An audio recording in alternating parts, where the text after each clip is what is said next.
Hello, welcome to the third day of Baltic Summer School of Digital Humanities. For today's keynote lecture, it is my great honor to introduce Róbert Péter from the University of Szeged, Hungary. He is also a director of the Digital Humanities Laboratory at the University of Szeged, and he will give a very interesting lecture about also text analysis, data analysis, but mostly decoding 18th century British Masonic print culture. And when you think about asking questions to Róbert, you can take into account that he knows everything about digital humanities projects in Europe and across the world, and especially related to text analysis and libraries. Welcome, Róbert. Thank you very much for this kind introduction. And let me begin by thanking the organizers of the Baltic Summer School for their kind invitation. It's really a privilege and honor to be here among colleagues and students who share an interest in digital humanities.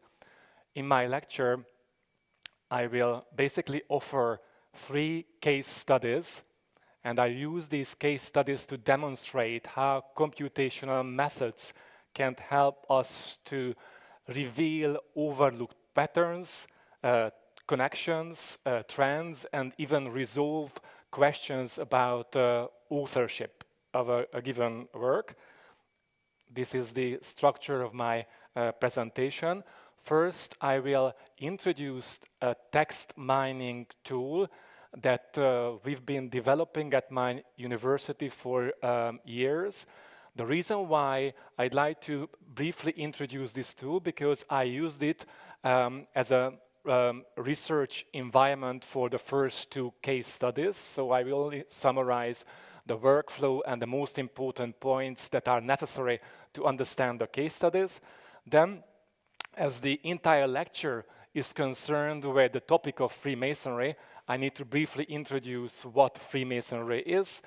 Another context is related to the sources that I used for the presentation, namely early modern texts. I will talk about the challenges, the problems that I encountered while working with these texts, and basically then I will have the 3 case studies focusing on newspapers, trends, social network analysis, and lastly the constitutional authorship attribution.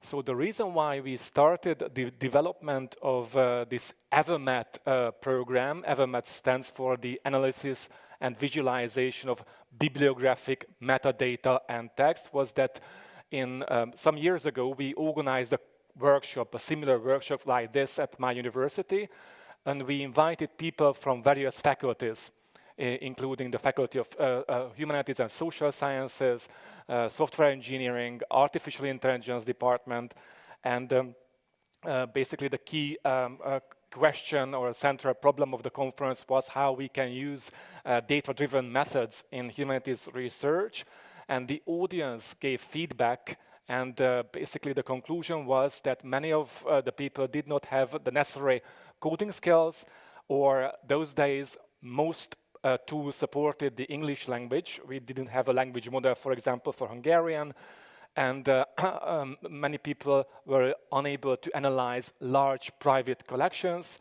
Another problem was related to the insufficient computing capacity. They didn't have access to basically supercomputers those days, and still this is a major problem. And as all of you work on projects, it is a fundamental requirement in many projects that you share the databases that you created during a project. And this was also a kind of a requirement or request. So this EverMet tool, the idea is to offer a critical and interactive analysis of bibliographic metadata and text at scale. The reason why we try to combine metadata and text is that you can ask much more complex research questions if you focus on both rather than just drawing on either metadata or text. We use data-driven methods, including natural language processing methods. We can use the transformer models in 24 languages. There is a user-friendly interface, and the service runs in the cloud, so you don't have to install anything. This is the workflow of the software.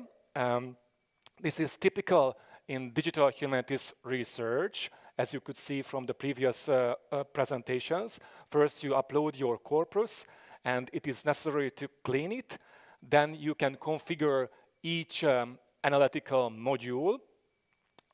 Then you can test whether you are satisfied with your configuration. It is especially important when you work with large databases. If you are discontent, you can modify these configuration settings, and then you can filter your corpus and run the analysis on this filtered subcorpus. And then comes the analytical phase when you can discover new insights, and you can export the results, both the configuration settings and the actual tabular data, and it's an iterative workflow. We published basically the workflow in peer-reviewed publications and also on the SSH Open Marketplace. This is very important, this SSH Open Marketplace, because it has numerous introductions and tutorials about digital humanities tools, methods, and workflows. It's a kind of a recent initiative by Daria, and I highly recommend to use this collection. So these are the 11 analytical modules that are supported by Evermat. I will use only 5 of these during the presentation, namely topic modeling, keywording context. We can examine the context of a given word, and we can compare corpora. So the basic idea behind, the rationale behind Evermat was to provide a critical text mining tool with the help of which you can see the strengths and limitations of data-driven textual analysis. You can use it for teaching, digital source criticism, and data literacy. Today, it has 42 ready-to-use public databases, including, for example, novel collections and drama collections, along with newspapers in 15 languages. Unfortunately, we were not able to add the Latvian collection of novels because it was, I think, only finished last year, and we did not have a spacing model for the language those days. I think now there is a semi-official model for Latvian. And let me share a good news with you. Last week, the manifesto for multilingual digital humanities was published, and it could be very important for those of you who work with computationally under-resourced languages, such as Latvian or Hungarian. I mean, compared to English, we don't have basically all the necessary tools, and this is a very important manifesto. It includes publications that you might want to use during your research. Evermat was running in the German research infrastructure in Göttingen. Now it's hosted by the University of Szeged, but hopefully as of January you can use it in the new German research infrastructure called Jupyter for NFDI. So, introduction to Freemasonry. This is the next point, the context for our lecture. So, Freemasonry, you might have heard about this secret brotherhood earlier that attracted many famous politicians, kings, monarchs. They include Latvian politicians such as the second president of Latvia, and also a foreign minister in the 1930s. You have American presidents, literary figures such as Goethe, Herder, Tolstoy, who belong to this fraternity. Popular culture, if you read, for example, books by Dan Brown or watch the film National Treasure, you can see many interesting ideas about Freemasonry. They are, of course, often exaggerations. And what are the facts about this fraternity? Not relying on, of course, conspiracy theories. This is one of the largest fraternal organizations in the world. It's got about 2.5 million members, and conspiracy theorists claim that Freemasonry is a homogeneous organization, but of course it's not true. There are many independent grand lodges, leading bodies of the fraternities, so it's, although it's called the Brotherhood, it's basically divided. There were many schisms in the history of the fraternity that basically torn the Brotherhood apart in many ways. And what we need to know for the rest of the presentation is that modern Freemasonry started in early 18th century England. That's when the first Grand Lodge was established. Now let's move on to the second context, namely the sources that I used for the analysis. I encountered several major issues with the and well-known problems with the actual text. Of course, as we are dealing with early modern texts, the problem is related to the poor OCR quality. Let me illustrate this by looking at the Burnick collection of newspapers that I used for one of the case studies. As you can see, the figures, the character accuracy is about 75%, and basically as the OCR mix recognizes several words, you can only find half of the significant words by traditional searches. And of course, the solution is that we need to clean the text. For this, we can use automatic method, but also we can manually clean them. For example, this is an image from the charges, one of the charges of the Constitution. You can see the result of the OCR text and the cleaned version, and it is very, very time-consuming. Often in digital humanities, people say that 80% of the work is related to the cleaning of your data. Another problem is related to the so-called long S.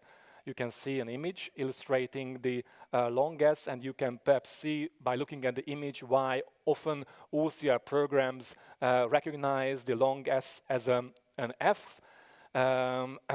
This is a general problem, and for example, if you try to find more keywords in your data set, an advice is that you can basically search for the OCR variants of your term, such as Freemason rather than Freemason. Actually, you can find more results with the so-called incorrect form of the word than the correct one. I also use the 18th century collection online TCP database for our work. Text Creation Partnership is one of the oldest projects in digital humanities, started in the 1980s. And I was really surprised when I basically analyzed this database, because the promise is that the text in this database, although they come from the 18th century, they were rekeyed. This means that two persons basically transcribed the text, the old text, and then they compared the result and corrected basically the mistakes. And they promised that the corpus basically has about almost 100% accuracy. And there is a remark on the website that only few text TCP5 contains this long S form. But actually, as you can see on the table, there are about 2,400 texts in the ECHO TCP. Almost all of them have words with the so-called long S. And this is a major problem when you try to analyze your sources, because you have multiple forms of the very same word. So, for example, you have these with a long S, these with F in the middle, and these the traditional, the normal spelling. And basically, you can't use all of them in the analysis. These will totally distort your results. So again, the solution was to normalize these long S forms and document its procedure. I also mentioned one method that we use, for example, the trigrams. We created trigrams of the text, and the in case of with the long S was replaced with in case of with the normal S. And we also corrected several typical OCR errors.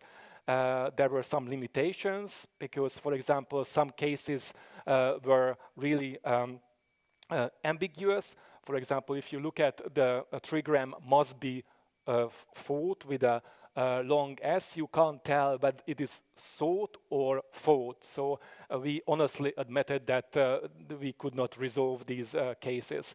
And you can compare actually the raw corpus with the longest issues and the clean one in the Evermets software. Now let's move on to the very first case study after this introduction. So the question of the research, the research question is, how was Freemasonry as a secret society represented in the 18th century British press? For this, I created a database that contains about almost 12,000 articles, and as part of a primary source edition project, we managed to publish 500 articles of this collection in a Routledge critical edition. And they come from different libraries, Masonic and public libraries as well. And we also used manually crafted collections available in Masonic archives to compile this press database. Now let's see some visualizations about the distribution of the newspaper articles. The first one that this slide shows the number of Freemasonry-related articles in the 18th century. To be honest with you, when I first saw this visualization, I was really surprised because you might see a peak around 1781 in this graph, and I didn't have a clue of what this peak could refer to those days, because I was not aware of any significant event in the history of British and Irish Freemasonry in 1781. I had expected spikes for other years and other decades. But this visualization could be really misleading in many ways if we are aware of the context, the press history context. In the 18th century, it was not a problem for publishers or editors to plagiarize each other without any kind of acknowledgement. So we have to critically interpret the results of this visualization because, for example, in 1781, you can easily find a number of duplicate articles with the very same content, and we have to basically remove them. This is one problem. The other problem, for this you need to know the context, is that in the 18th century, most newspaper runs are incomplete. So newspaper issues were lost. And this also basically influences the actual analysis. So my idea was to examine the same research question while looking at one or two comprehensive newspaper runs when you have all the issues. So no issues were missing, and one of these newspapers in the British archive is the Gazetteer and New Daily Advertiser, and you can still see the peak in 1781, so it somehow confirmed the hypothesis that something important could happen in the early 1780s. Now let's use Evermet. There is a module with the help of which you can compare corpora. Namely, if you filter your corpus, in our case to 1781, you can identify the unique or characteristic words of a given subcorpus compared to the rest of the text in the corpus. This is called a significant text analysis. So what are the unique words appearing in 1781? Pantomime, harlequin, decoration, epilogue, prologue, perform, conclude, procession.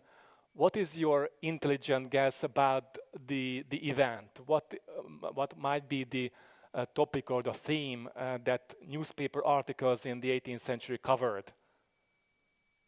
If you look at these keywords, unique words. Yeah. Yeah, absolutely, yes. Event related to theater, right? Let's see other tools that we can use. This is a context of a given word. With the help of AVMAT, you can visualize the context of a word, the words that are near to our keywords. So, for example, you can see the words within 4 distance from the word Freemason without the so-called stop words. Stop words are like the, and, or not. And you can see similar words: Freemason, Harlequin, pantomime, creation, procession, perform, decoration in this visualization. Let's move on to a little bit more complicated analytical module called topic modeling. This is a machine learning technique with the help of which you can identify hidden patterns and topics. By using certain statistical methods, you can discover themes that are embedded in the text, and you can actually see the connection between these hidden themes and visualize their distribution over time. So topic modeling clusters words in semantic groups ideally. So let's see the result of topic modeling of the newspaper articles. I will only interpret some of these topics. The first one: arrive, country, ship, bridge, letter, carry, new, majesty, Plymouth, and town. These words are related to the movement of the Freemasonry ship in England. Of course, when I basically used this analysis, I did not want to include any articles about the movement of the ship in the primary source collection, but those days I didn't have an idea what topic modeling was. So I could have saved a huge amount of time by using digital methods when we were working on the primary source collection. And you can see topic number 5, the green one: new, Harlequin, perform, pantomime, principal, present, theater, conclude, song, and procession. So this new analysis, the topic modeling, also basically highlighted this very important topic in the history of Freemasonry in the newspaper articles. Again, if we visualize the distribution of the topics over time, I use the same color. So green is this theater-related event. You can see that in 1781, there is a peak of the 5th topic. So this also confirms that in terms of the content of the newspaper articles, something happened which is related to theater. You can verify these distant reading findings with the help of close reading. One of the tools that we can use for this is the keyword in context. You can search for a given word and set up how many words we'd like to see before and after your keyword, and you can see the context itself. So we can see that the word Harlequin and Freemasons were not used in a metaphorical sense, but they really refer to actual theatrical performances. So let me reveal the secret. A very important pantomime was performed in London theatres in 1781. It was a successful performance which was reported in the newspapers of the day, reviews about the performance. It was written by Charles Dibdin, and it is interesting to note that the study of this play performance has been largely neglected in scholarship, both on the scholarship of Freemasonry and also the scholarship of theater. Let me illustrate this with an example. Bridget Orr published a very important book about British Enlightenment theater. Her article is fundamental, very important, but basically she does not mention the Harlequin Freemason, and she does not refer to the number of actors and theater managers that you can reveal by the help of the analysis of the newspapers, right? So it broadens the picture that is presented in a study published by Cambridge University Press. I had another question about this very same primary source. Which newspapers publish the greatest number of Freemasons-related articles. I was curious why these newspapers published these articles. So you can see that the leading newspapers were the Public Advertisers and the Morning Chronicle and London Advertiser. To answer this research question, I created yet another database with the names of the editors and owners of the newspapers. And because I was curious whether they were Freemasons or not. And I managed to find a very interesting person called James Sparry, who was, by surprise, the editor of the Morning Chronicle that published the greatest number of Freemason-related articles, and he was also the owner and editor of another major paper.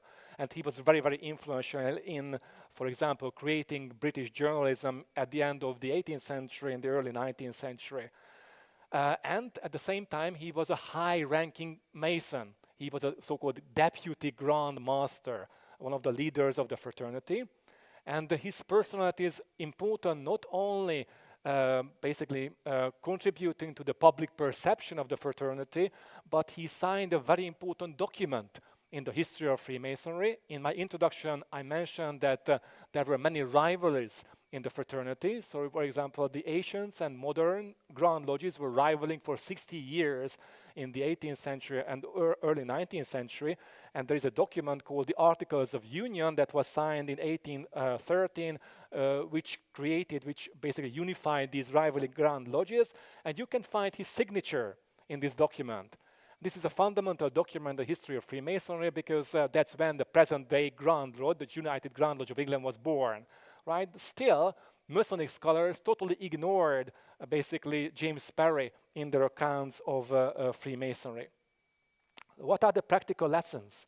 What are the takeaways that we can learn from the first case study? Newspaper corpora can basically highlight new areas for research, and they can reveal trends that are quite difficult to identify with traditional methods. Digital method also can save substantial time in, for example, critical primary source editing. I was not really aware of digital tools, as I mentioned to you earlier when I was working on this project, but basically it took 6 years, and I think I could have saved half of the time by using DH methods for identifying, for example, all the names in these collections. As I try to test, we need to combine distant and close reading approaches when we analyze our sources. Corpus designs matters a lot because although we've got excellent digital collections, we need to basically supplement them by using archival collections. Also stress the data cleaning and the importance of data cleaning and digital source criticism, so we don't have to take the visualization for face value. And although the newspaper data is imperfect, as you can see, they were still useful and highlighted new areas for research. So you don't need to have perfectly clean data to basically identify, have new findings during your research. Okay, let's move on to the second case study, social network analysis. Here the research question is who published and sold Masonry books, including secret rituals. Okay, this was what the problem for this. I created yet another database of books that are related to Freemasonry. And when I was working in the archives, I realized that many books were not mentioned in the major, well-curated catalog called the English Short Title Catalog. So first I created a database based upon this catalog, and then I had to basically supplement them with these manual collections. In the library, for example, I got the rare books of Freemasonry, which contain many sources that were absent from the English Short Title Catalog. What were the problems with the data? First of all, when the English Short Title Catalog was created, they reduced the number of booksellers. They did not actually copy all the booksellers that were present in the imprints of the actual books. So this is a major problem because the data, certain data were missing. And it was very difficult to correct these mistakes because sometimes those were absent from other catalogs, other primary sources were not available, they were not digitalized, and several other sources were simply lost. For example, I found this work in the newspaper, the Mason's Creed, and I did not manage to identify any physical copy of this book. Variable names for the same person. This is typical because basically the spelling was not standardized in the 18th century. Another problem is related to the overlapping professional roles of the publishers, printers, and booksellers in reality, but they are not indicated in the actual imprints of the book. Let me illustrate it with a specific example. A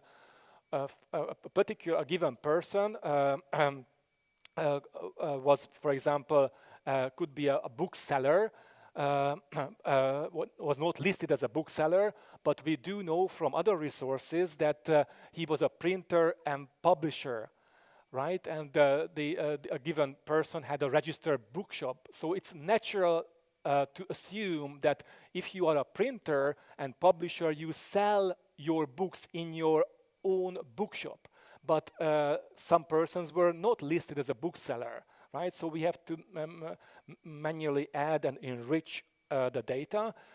So we harmonize the data according to certain editorial rules, and we documented this procedure.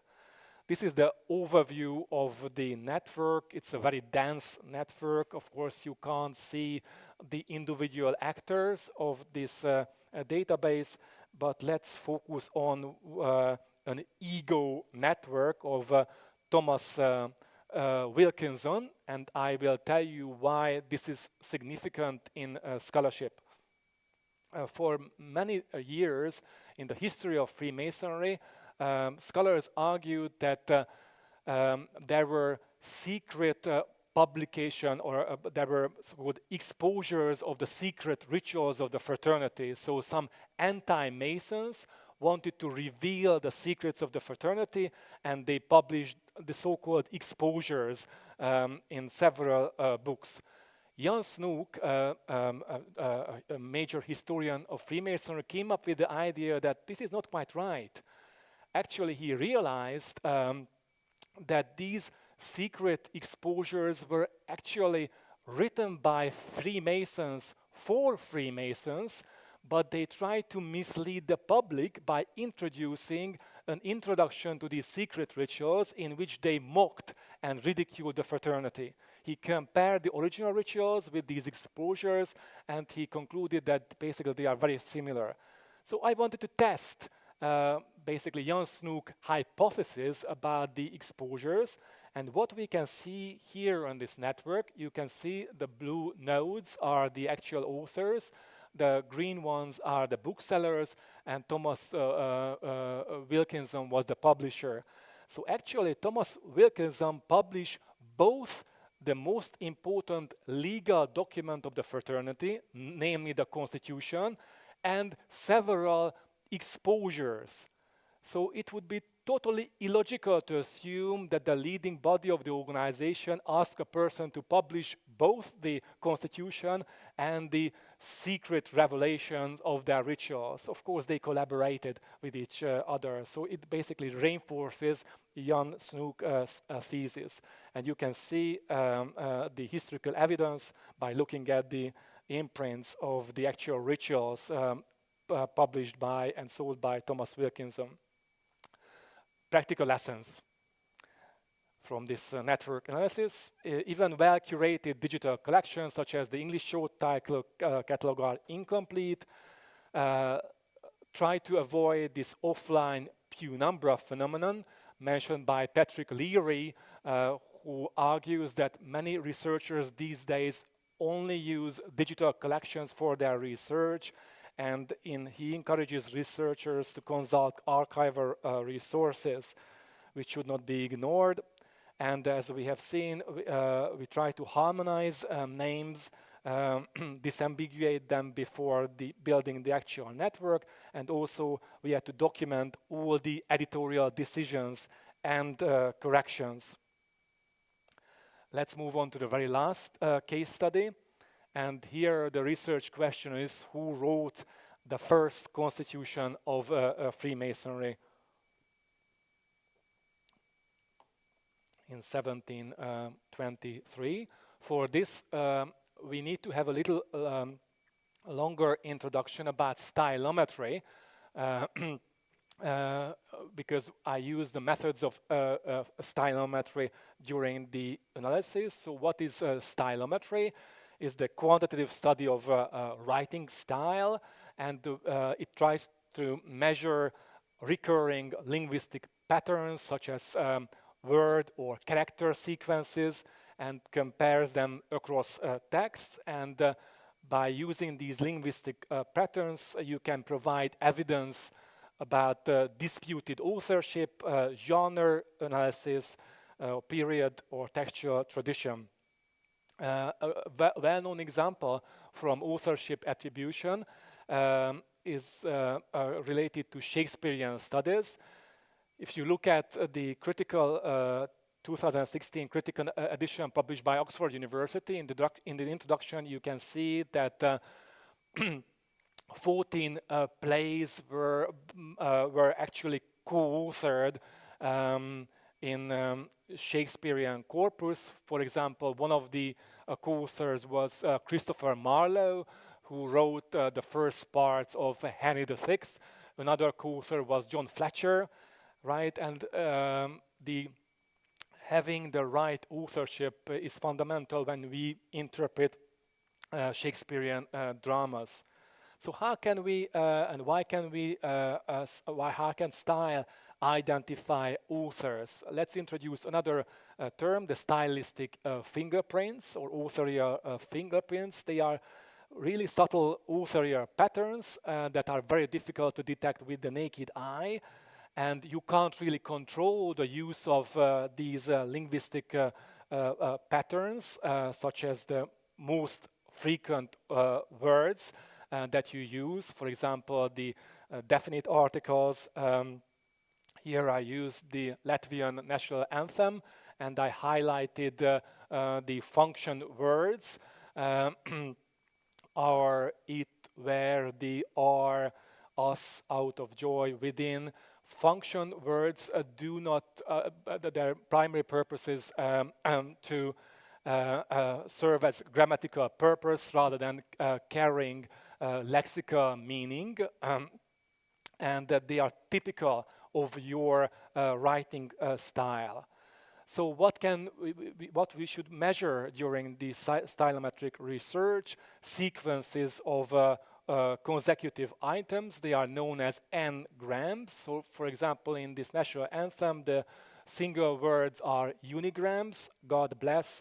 We can use also word bigrams containing 2 words, and also we can apply them to character n-grams. These days, with the help of the AI and large language models, you can also identify the parts of speech of the text, such as verb, noun, in an automatic manner. So we can again analyze, for example, the trigrams of these parts of speech.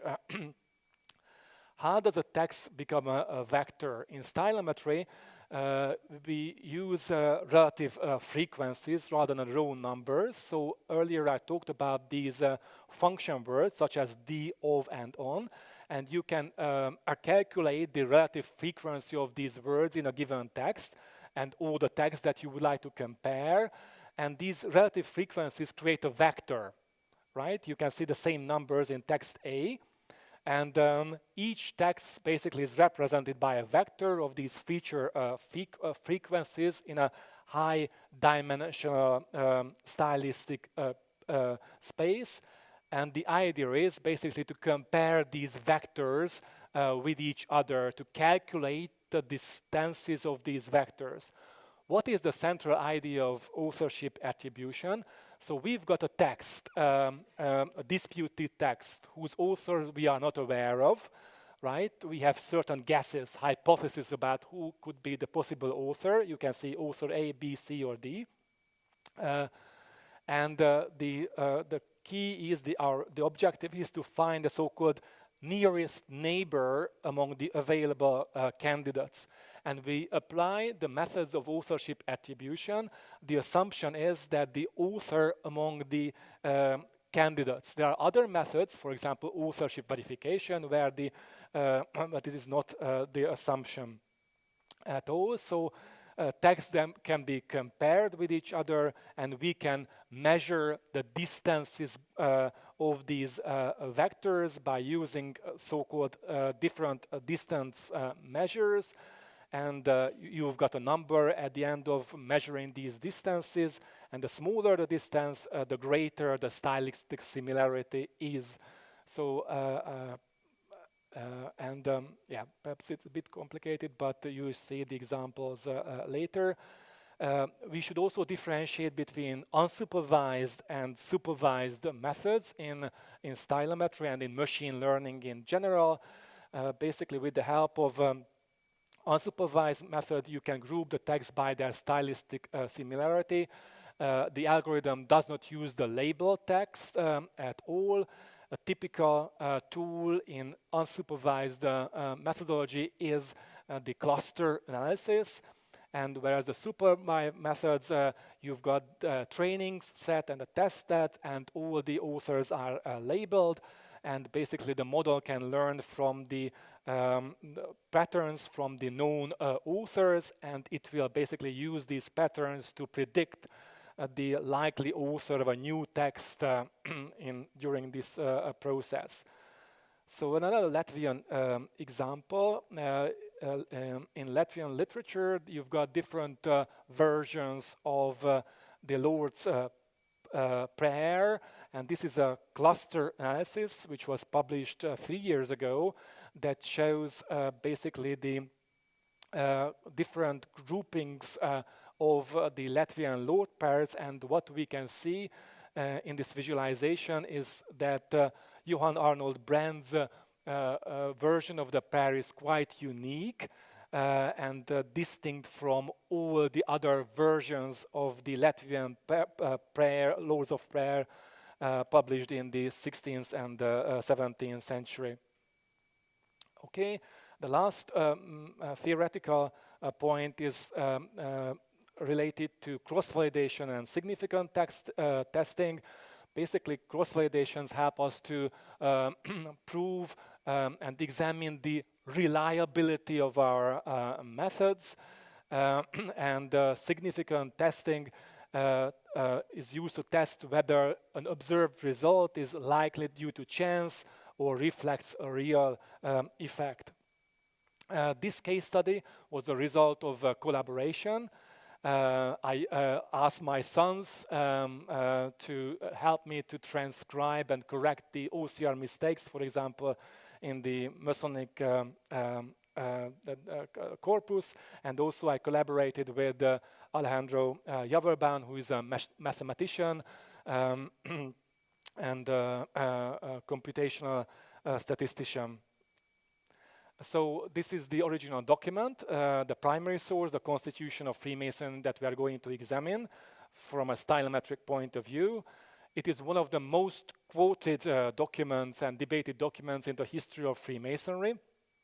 And it really played a fundamental role in the history of the society. Imagine that in the 18th century there were 30,000 clubs and societies, and only very few survived. And one of them is Freemasonry, and historians argue that it is related to their constitution that contained certain regulations that the Freemasons were supposed to observe and follow during their meetings. And if you look at the history books, you will see that this constitution is attributed to James Anderson, a Scottish Presbyterian minister, and will question and examine his contribution. So these are the main sections of the Constitution. You've got these charges that every Freemasons had to learn, and it was read before the admission of Freemasons. They contained basically the principles of the fraternity. There's a legendary history of the movement, the general regulations that basically clarify the rules that they had to use in the lodges. These are the most important segments. So what were the problems of the authorship attribution? Why is it a disputed issue these days? For example, the author is not mentioned on the title page. Another problem is that the Grand Lodge, the leading body of the organization, had minutes about their meetings, and in these minutes there is no reference to the actual author of the Constitution. So we are now looking at the historical problems. And there is a dedication at the beginning of the Constitution, and in that dedication, John Desaguliers, who was a very good friend of Isaac Newton and the leading Freemason of the day, basically wrote that the author is only associated with the legendary history. About 100 years ago, when they celebrated the publication of the Constitution, a Masonic scholar wrote that perhaps Desaguliers also assisted Anderson writing the Constitution. But his contribution has never ever been examined in scholarship. These are the two possible authors, the candidates, Anderson and Desaguliers. And what were the actual challenges during the analysis?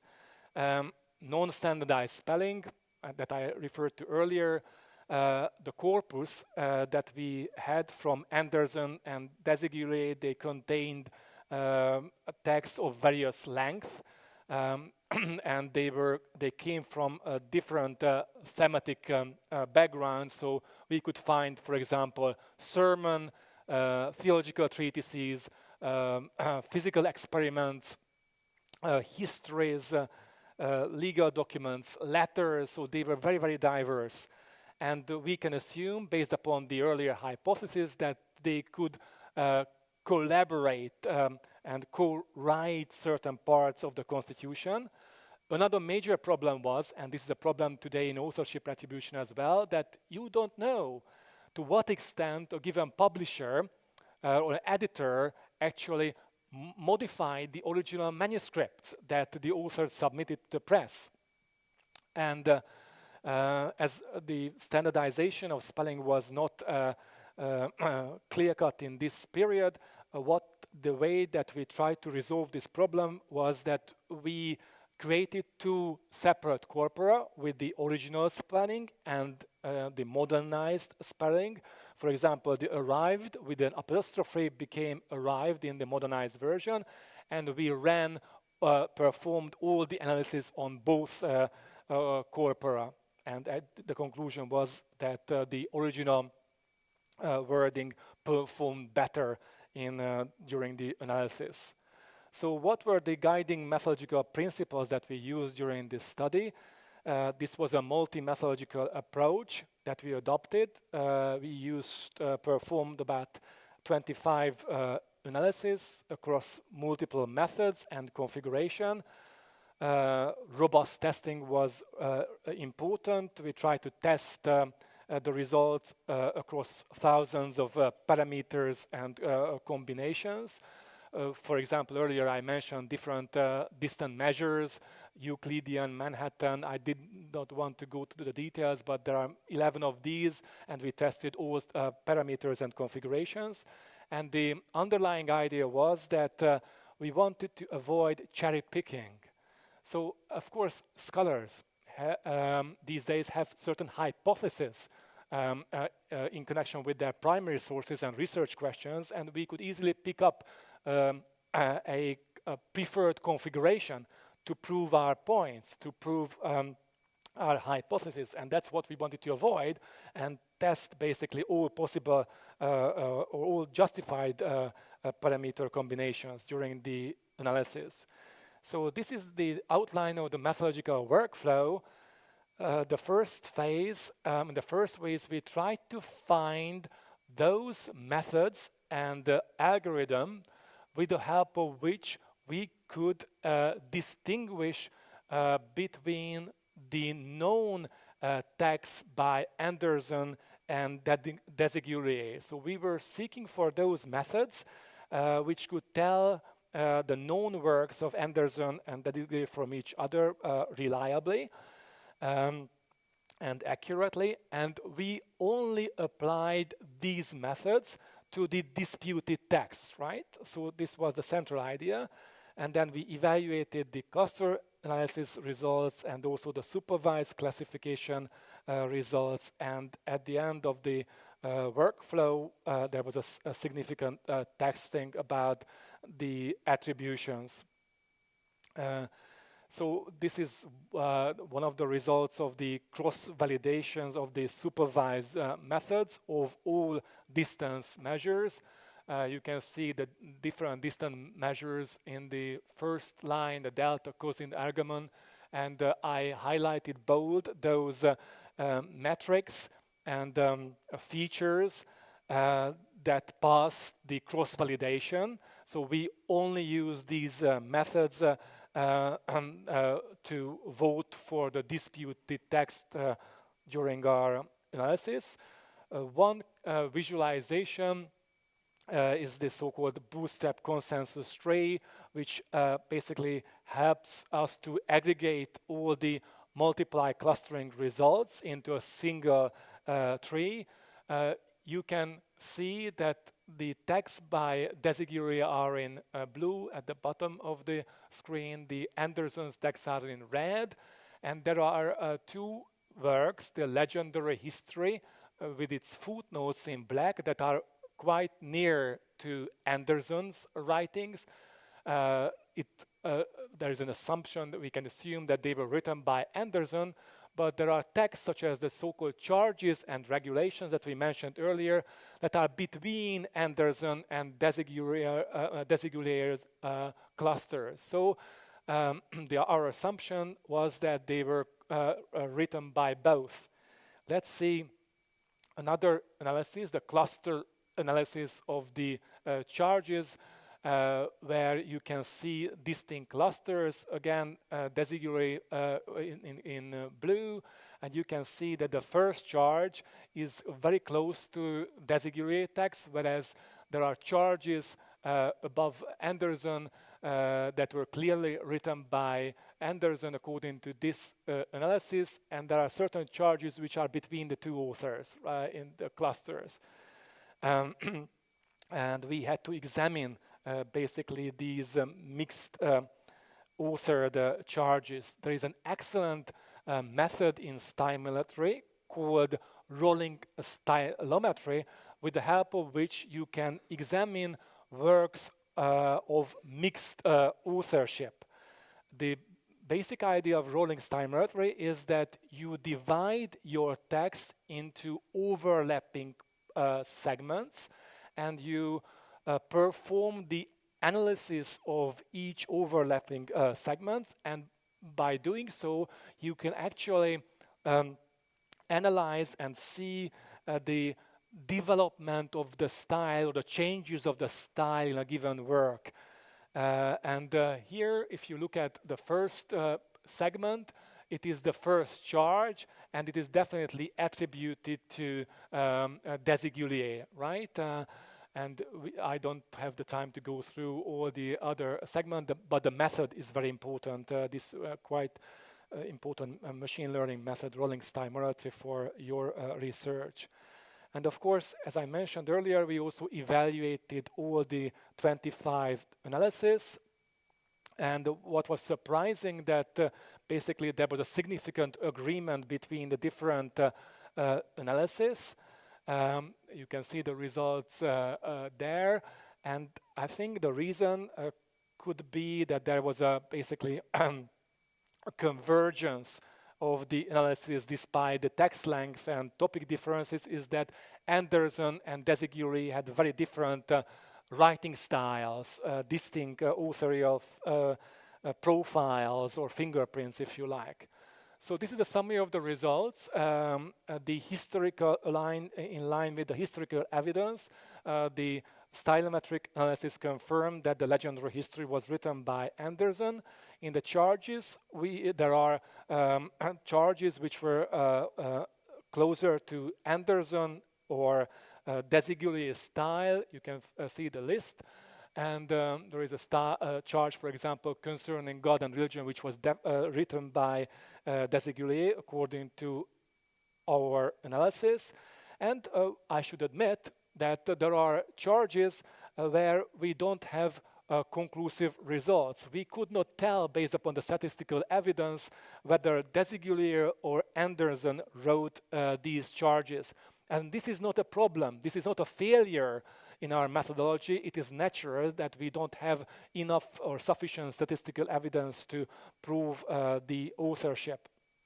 So this is the same for the regulations. There are some sections that are inconclusive. So what are the consequences of the analysis? The findings, the stylometry findings were reinforced by the external evidence. They are in harmony with each other. For example, we interpreted the stylometric findings in the light of the minutes of the Grand Lodge, the leading body of the organization. In history, these earlier attributions, as I mentioned in earlier scholarship, they attributed the Constitution to Anderson. It led to many misinterpretations. For example, one historian claimed that Anderson was simply a theological liar because she was unable to reconcile Anderson's theological writings, in which he was very, very conservative theologian, Presbyterian theologian, with the actual very liberal or religiously liberal first charge. And she argued that she was a theological liar. And now we know that it was probably written by Desigullier, and the historical evidence also supports this conclusion because Desigullier religious worldview was much more liberal than that of Anderson. And in many church condemnations, they use this first charge in the line of argumentation.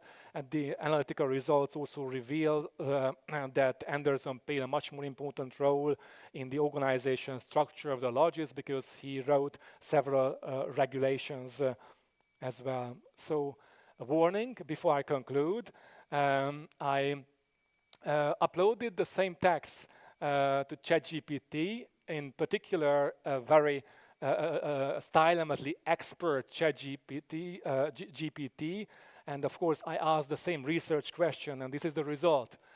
Well, seemingly this is sort of a right, you've got Anderson as the author of all the texts, but when I ask, it doesn't identify Desigullier, for example, when it comes to the first charge, how this expert GPT came to these conclusions. The explanation was absolutely weird.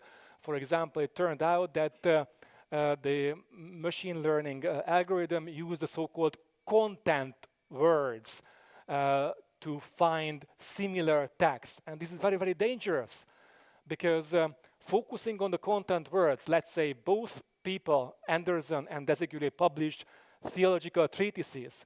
Of course, you can't, there are common words between that they both of them used. You can't use these content words to identify the authorship of a disputed text. So be very, very careful with these expert GPTs. So what are the practical lessons from the authorship attribution? We can revisit unresolved authorship problems with new data-driven methods. They are old historical problems that we can address. I try to argue that corpus design is as important as the statistical methods. Robustness, we need to trust our analysis by using all possible features, parameters, and methods. My suggestion was to avoid cherry picking, to basically prefer certain configuration to prove your hypothesis, and we should not over-interpret our results. and we should combine statistical evidence with historical and biographical evidence when we interpret our results. And we should honestly report uncertainties in our corpus, and we should not treat these inconclusive results as failures of our research. It's natural that statistical evidence cannot solve all the problems. We should share the corpus, code, and parameters wherever possible. So, for example, we publish the corpus and the codes on GitHub. You can rerun the same code. And stylometric research is as much philology and corpus criticism as statistics, which is a very important point. And perhaps a possible application for the Latvian audience that, as far as I know, the very first novel that you have is also co-authored by two brothers, and basically you can apply this rolling stylometry module to analyze and explore the individual contributions of these two brothers. Okay, and the last slide is about the practical principles for responsible digital humanities, some general takeaways. We should begin with a research question and a critical understanding of the sources. So I always tell my students that you should not start a DH project if you are not aware of the context of your sources and their limitations. Why? Because cultural data is not given. Cultural data is always a social cultural product. It's constructed, as we have seen, it's imperfect, and that's why we need to examine biases, missing data, and see the unsearchable material in our database or corpus. That's for this we need to apply digital source criticism to our collections, metadata, and also the OCR text.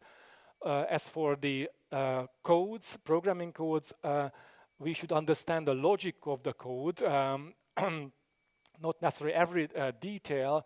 We should, for example, understand what parameters the code uses, and also identify the biases and shortcomings of our programming codes.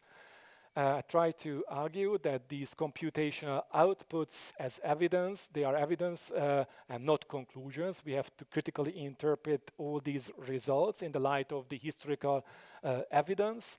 And again, I want to encourage you to report limitations and editorial decisions in a transparent manner.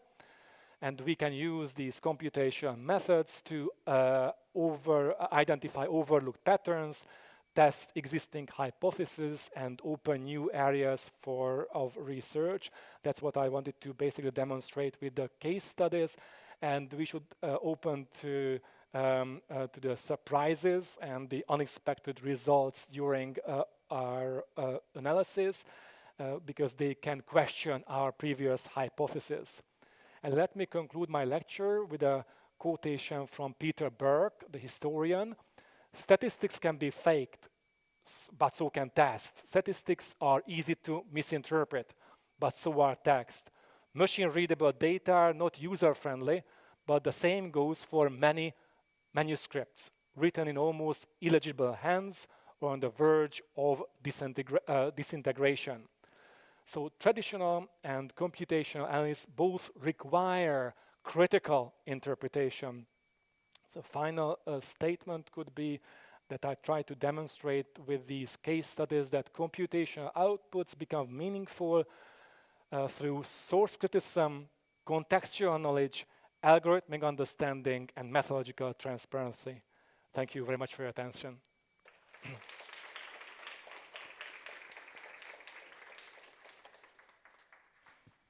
Thank you. And now we open the discussion.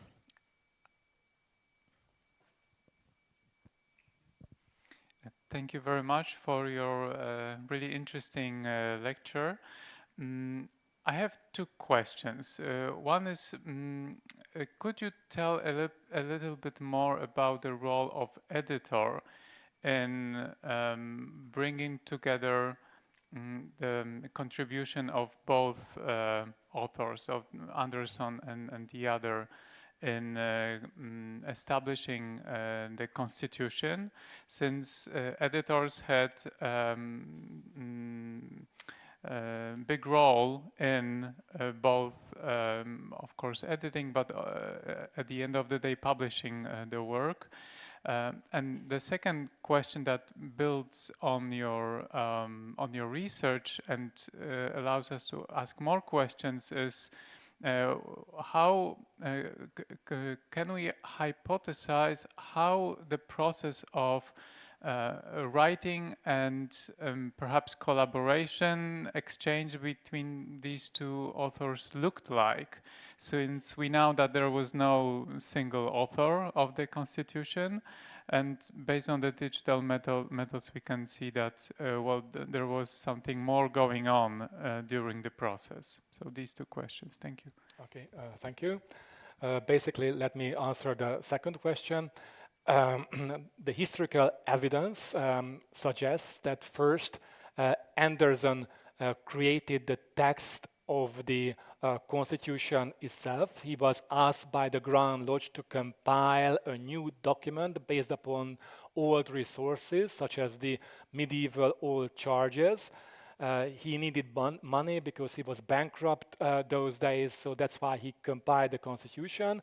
And the procedure that you asked about was that he submitted this document to the Grand Lodge, and there was a body within the Grand Lodge, 14 brethren, who basically read this manuscript, the first version, and basically made some changes in the document. And that's why certain sections of the constitutions have more than one author, and the results, you remember the results side, we could tell which charge, for example, or the legendary history were written by which person. But in certain cases, when the results were inconclusive, we don't know basically whether, we could refute the single authorship. Perhaps one of the 14 brethren wrote a particular charge or regulation. And another historical problem is that the regulations were originally compiled by a person called George Payne. And unfortunately, this original manuscript was lost. So in the article that we published, we came to the conclusion that if somebody finds the original manuscript of the regulations, of course, we need to rerun the entire analysis because this is missing. And perhaps these inconclusive charges were written by either Payne or one of the 14 brethren, right? So this was the actual procedure that we can reconstruct based upon the historical evidence, which are in harmony with this stylometric research. And your first question is related to the roles of editors and publishers. We can't tell to what extent they modify the original text. That's why we created two versions of the text of Anderson and Desigulé. The conclusion was, as I mentioned to you, that the original wording performed better when it comes to the distinguishing the known author, the text of the Anderson or Desigulé works. They could the original corpus could tell the differences more accurately than the modernized version, and that's why basically we use the original wording. So the assumption is that basically the editors and publishers did not manage to modify all the text to a considerable degree that could modify the stylometric fingerprints, right? Yes?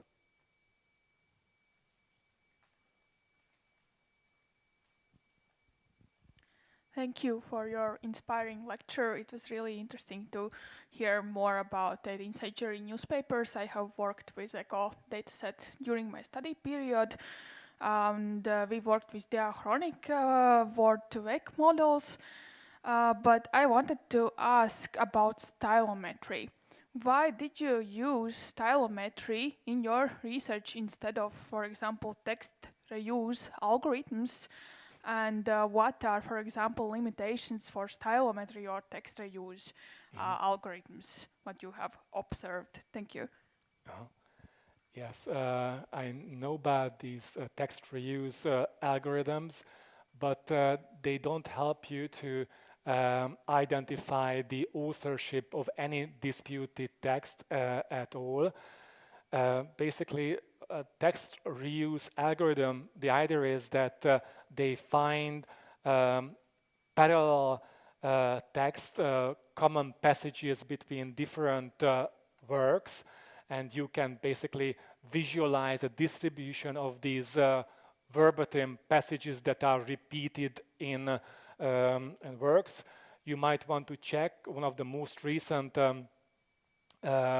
text reuse tool created by Mikko Tolonen, and the name of the tool is Reception Reader, that's right. And with the help of Reception Reader, you can trace these common passages before and after a given work, so how they are repeated.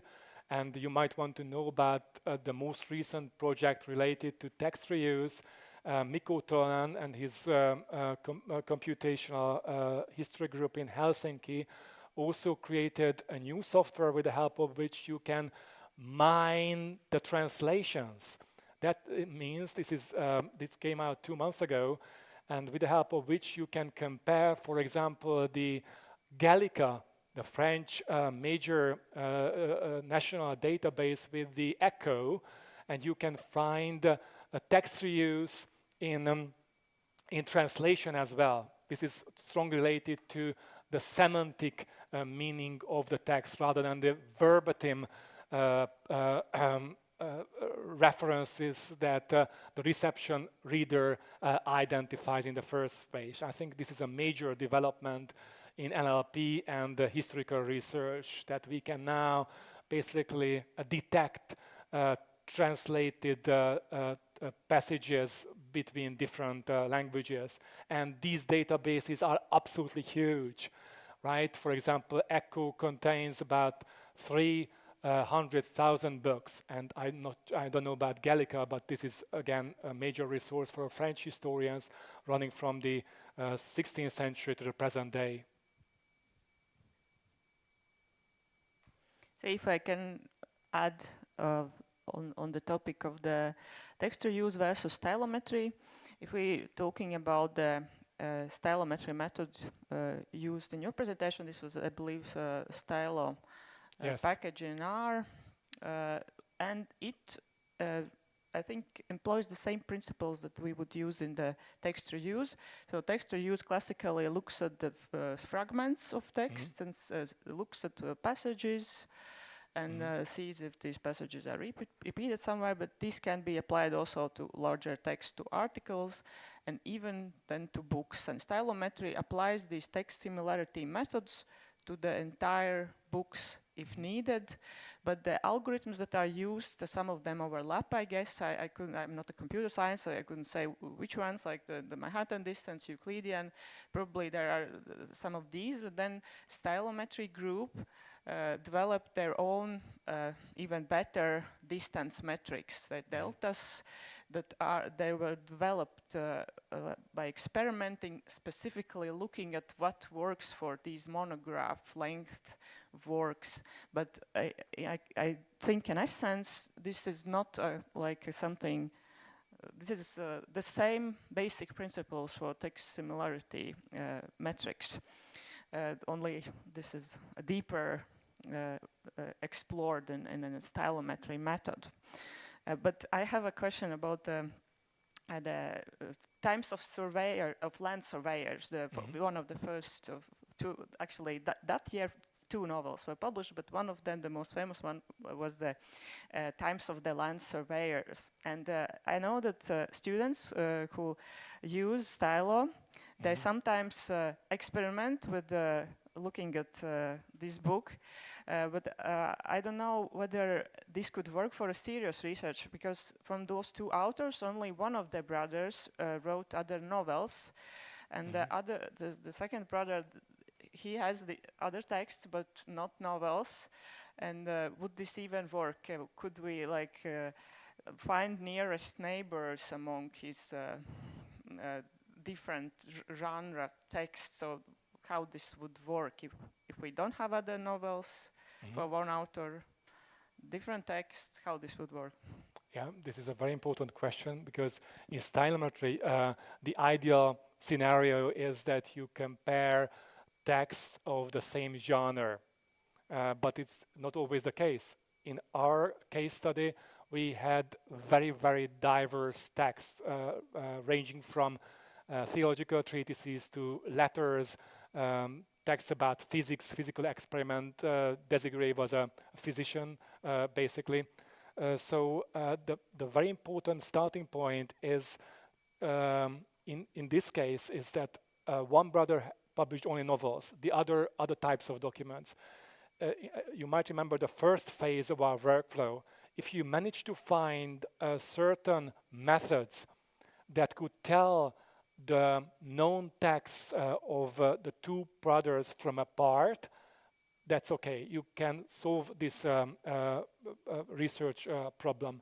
But if none of the methods or combination of the certain parameters work, it's impossible. So you have to find those reliable methods that can tell these novels and the other writings apart, and then apply only these algorithms to the disputed text, namely the very first novel. And you should try all possible parameters, all classifiers, all distant measures, and yeah, thousands and thousands of analysis should be needed for this. Okay, thank you. Other questions?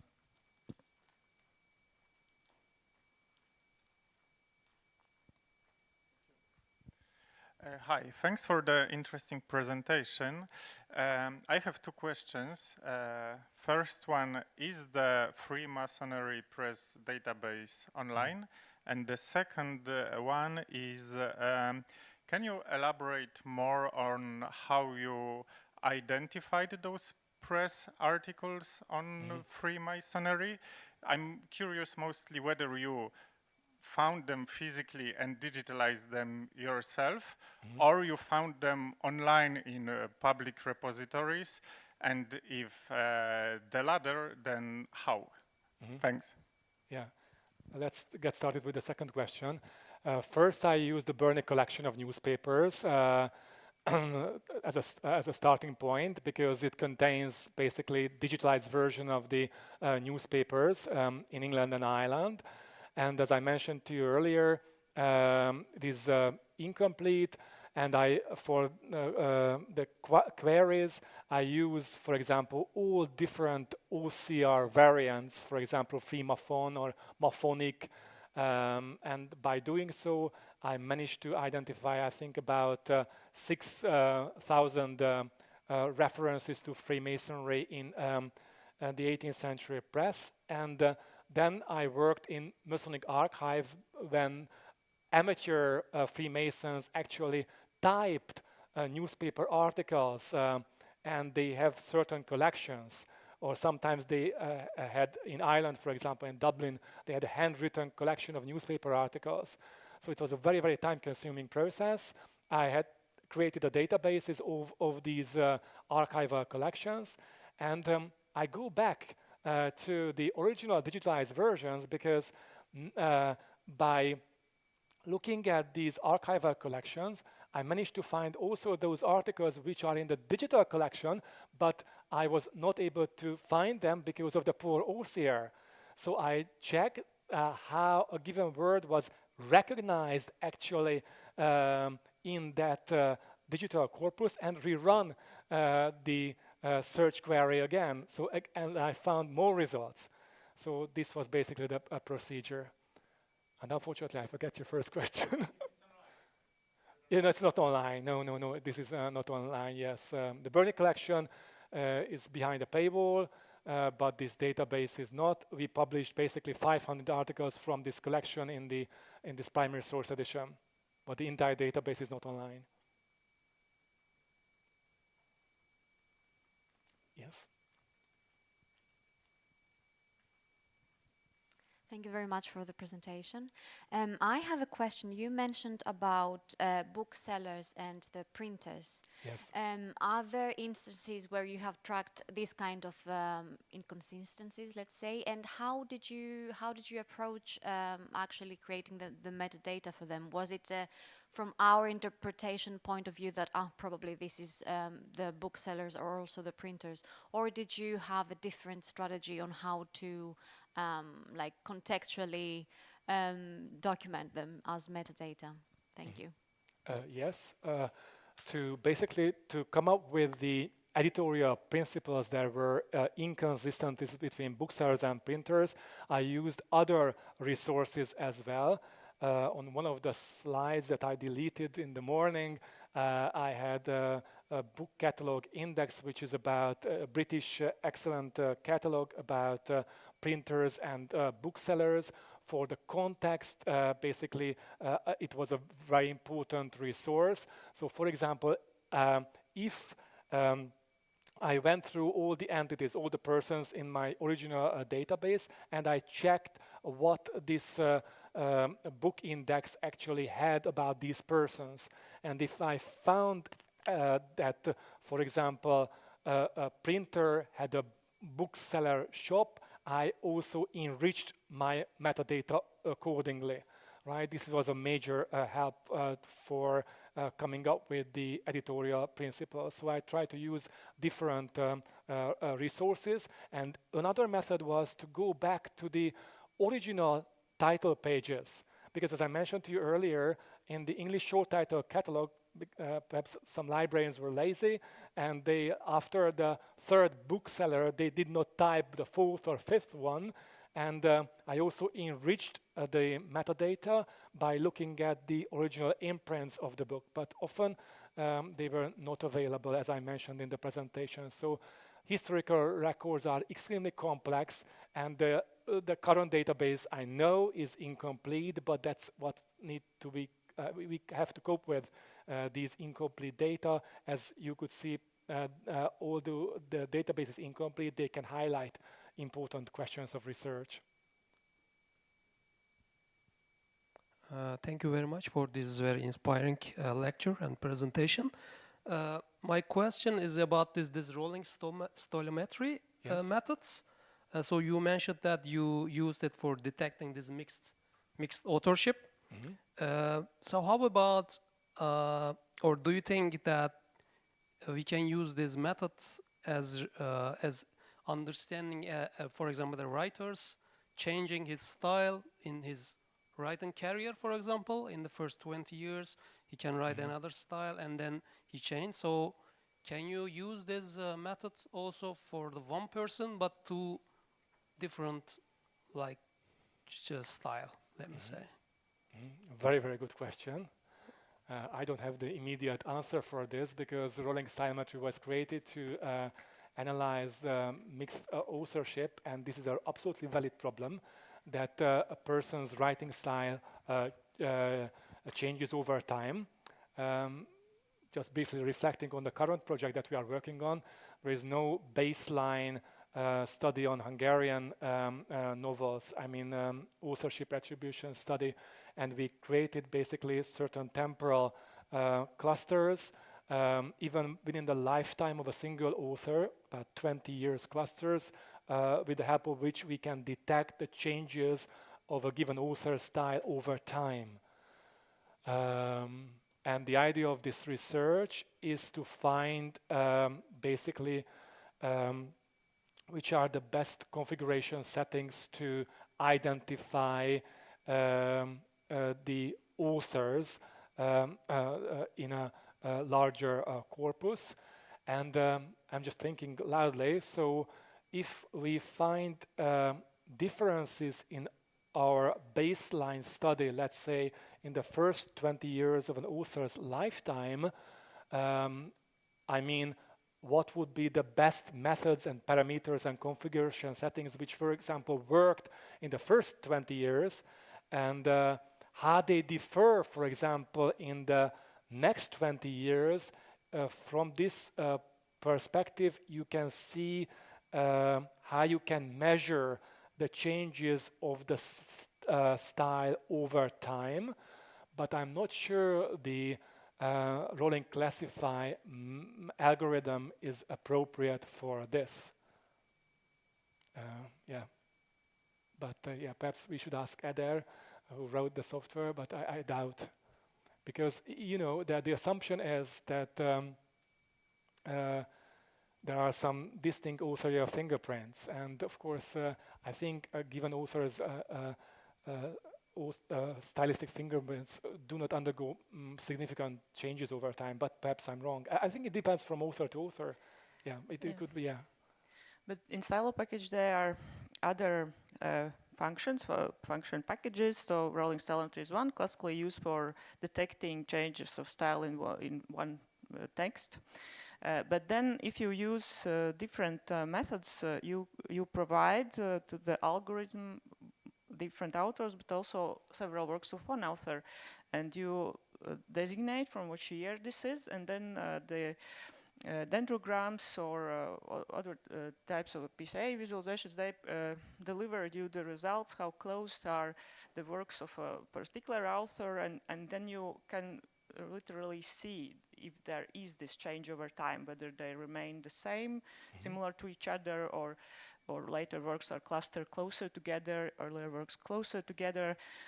But everyone who has worked with Stylo and novels know that even poetry books, I've looked at them, know that this is amazingly shows the same results, that works of the same author clustered together, and works from one decade clustered together, and so on, with some exceptions. And these exceptions are then interesting, why this happened. Yes, but for this purpose, I think you use cluster analysis rather than supervised learning. You ask about rolling stylometry, which is a supervised method, so it's different. Yes, you are right. With the help of cluster analysis, you can detect these changes, but that's a different algorithm. So, for example, rolling stylometry mostly uses the support vector machine technique. Yeah. Last question from the audience. Are there hands? So, yes, then maybe my last question. So, these tools you were showing us, are they, for whom are they available to? Are they students of the University of Szeged, or are they available for everyone? Only you can look at this data that's currently in there, or we as a National Library could give data to you, and you would provide also tools for us. How this would work? That's a very good question. Everybody can use it now. This Evermat research tool, just you have to register, and you will see the databases, the public databases there. Honestly, the project doesn't have money today, so when the Göttingen hosted the software, basically we offered the users to analyze their own private databases after submitting a request, because even the project money that we received was limited in terms of covering the server costs. For example, if you want to explore a large Latvian newspaper database, it could be very expensive by using these language models. So currently it is hosted at the University of Szeged, but you can use the public databases only. You can create your own private instance, but unfortunately we are not able to analyze them for you. Hopefully, we won a project, a German project. This is Jupyter for an FDI application 2 weeks ago. So hopefully, from September onwards, they cover all the server costs, and provide 3 software engineers to help us our work, but still my university does not have any resources to cover the expenses on our side, so I don't know. Yeah, I'm asking this just because you said, okay, you didn't have your corpus yet previously. This is why we don't have it. So, no, we have it. We could give it to you, and probably it would allow our researchers to explore it with your methods. But let's talk about this during the lunch break, which is approaching. Thank you so much, Robert, and have a great afternoon, everyone. Okay, you too. Bye-bye. Thank you. So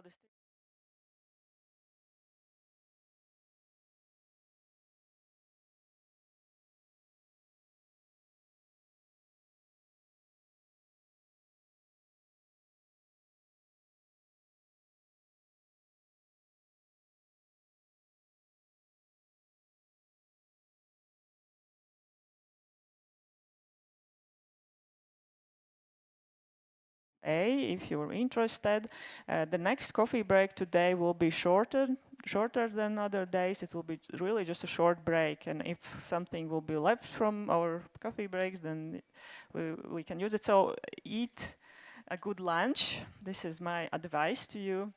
And yes, I think this room will be locked again, at least for